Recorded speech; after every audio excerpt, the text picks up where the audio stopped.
সেমাইয়ের তো কত রকম কত রেসিপি খেয়েছেন, কত ডেজার্ট খেয়েছেন। আজকে আপনাদের সাথে আমি যেটা শেয়ার করব সেটা হলো সেমাইয়ের বরফি। তার আগে আমার চ্যানেলটা যদি আপনাদের ভালো লাগে তাহলে একটা সাবস্ক্রাইব করে দিবেন। আর যদি ভিডিওটা ভালো লাগে লাইক কমেন্ট করে পাশেই থেকে যাবেন। নতুন যারা আছেন তাদের তো সাবস্ক্রাইব করবেন। পুরাতন যারা আছেন তাদেরকে অনেক, অনেক ধন্যবাদ আমার পাশে থাকার জন্য। তো চলুন আজকে সেমাইয়ের বরফিটা কিভাবে বানাচ্ছি সেটা দেখাই। আমি প্রথমে সেমাইগুলোকে এটা বার্মি চিলি যে সেমাইটা হয় সেটা নিয়েছি, সেটাকে আমি হাত দিয়ে গুঁড়ো করে নিয়েছি। তারপরে আমি কড়াইয়ের মধ্যে একটু খাওয়ার তেল দিয়ে তার মধ্যে কিছুটা নারকেল ভেজে নিচ্ছি। নারকেলটা আমি একটু লালচে করে ভেজে নেব। নারকেলটা যখন একটু লালচে ভাজা হয়ে যাবে তার মধ্যে আমি কিছুটা চিনাবাদাম অ্যাড করে দেব। যেটা আমরা আসলে ঘরে থাকা উপকরণ দিয়ে আমি জিনিসটা করতেছি। আপনারা চাইলে এখানে আমন্ড বাদাম অ্যাড করতে পারেন।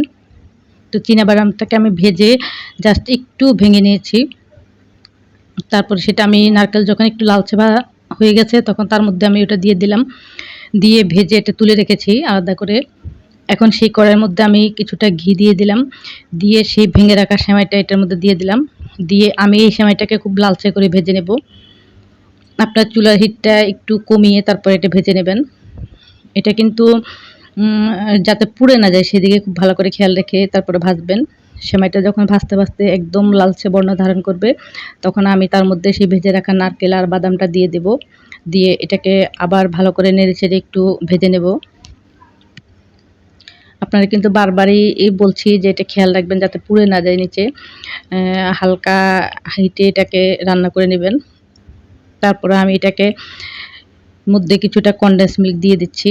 আমি কনডেন্স মিল্কটা আস্তে, আস্তে ঢালছি যে আমার যেই পরিমাণ লাগবে আমি সেটাই দেব। আর আমি এখানে চিনি ব্যবহার করতেছি না। কনডেন্স মিল্ক দিলে কিন্তু চিনিটা লাগে না। তারপরেও যদি আপনাদের এর চেয়ে বেশি মিষ্টি দরকার হয় তাহলে কিন্তু আপনারা চিনি অ্যাড করতে পারেন। কিন্তু আমি চিনিটা দিব না। আমার কনডেন্স মিল্কের যে মিষ্টি সেটাতেই হয়ে যাবে। তো আমি কনডেন্স মিল্ক দেওয়ার পরে এটাকে খুব ভালো করে নেড়েচেড়ে তারপরে এটাকে রান্না করে নেব। এটাকে একদম ভালো করে নেড়েচেড়ে মেশাবো যাতে কনডেন্স মিল্ক, নারকেল তারপরে এই ফাঁকে সেমাইটাও আমার এটার সাথে ভালো করে ভাজা হয়ে সেদ্ধ হয়ে যাবে। এভাবে নাড়তে, নাড়তে যখন এটা একদম আঠালো একটা স্টিকি ভাব চলে আসবে খুব ভালো করে তখন এটাকে আমি নামিয়ে একটা প্লেটের মধ্যে ঢেলে নেব। ঢেলে এটাকে এই গরম অবস্থায় মোটামুটি একটা শেপ দিয়ে নেব কারণ ঠান্ডা হলে এটা শক্ত হয়ে যাবে। দিয়ে এটাকে একটু ঠান্ডা হলে তারপরে এটাকে আমি কেটে নেব বরফির মতো করে।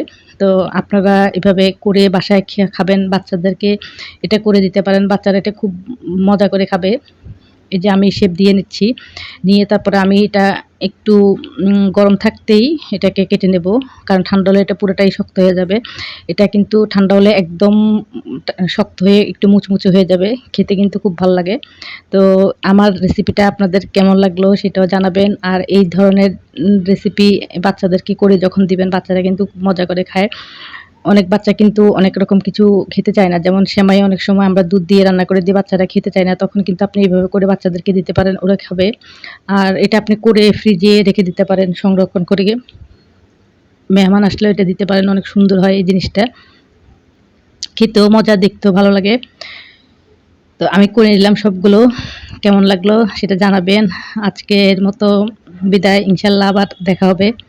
তো সবাইকে আল্লাহ হাফেজ।